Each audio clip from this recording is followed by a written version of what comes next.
I met this fellow, Mac McCormick, whom Sam Charters had told me about. He'd become Lightning Hopkins' agent by that time. And so when I told him that I wanted to start a record company, he said, have you thought about a name? And I said, yeah, I thought about a bunch of names like Delta or Down Home or Southern or I forgot, like Gulf Records. I forgot anything to do with the South, you know. And all of a sudden, out of the blue, he came up with this thing. Have you ever heard of Arhoolie? And I said, Ar what? And that's what most people say now. They say, what? Ar what?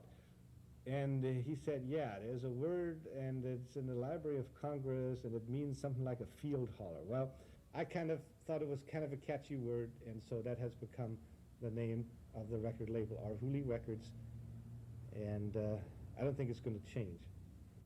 What made you start a record company? Well, I was in love with records. I've been starting to collect records, you know, ever since I came to this country, really, in 1947. And I loved records. It took a long time to break even in this kind of record business because I record all this totally non-commercial music, basically. But I was lucky to find an audience for it, you know, overseas and here and there. But I don't think I broke even until the Rolling Stones. When did they start coming along? In about the late 60s or something? They started recording in the mid-60s. In the mid-60s. They started making blues really popular. I think they had a lot to do with it. And all of a sudden, I was selling records all over the place. And even Japan went blues crazy there for a while in the early 70s. That was a little bit later. But I guess I broke even after maybe 5 or 6 years of it. In the mid-60s, I think things began to somehow pan out. Out of all these kinds of music that you put together, you know, that you record on one after another over the years, the jazz, the Mexican, the blues, all of it, the country, what do you think is the common element? What do you think attracts you to a type of music? Huh.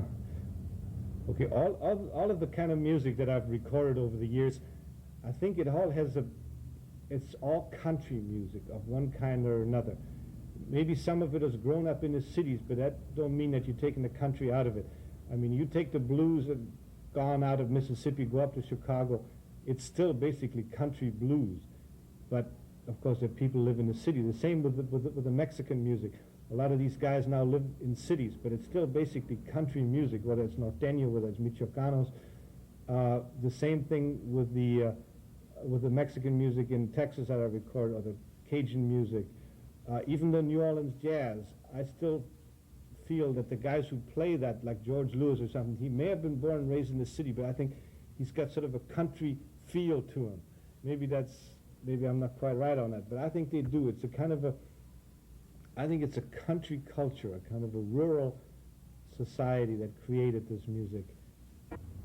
And you can't write this stuff down. This is not like classical music.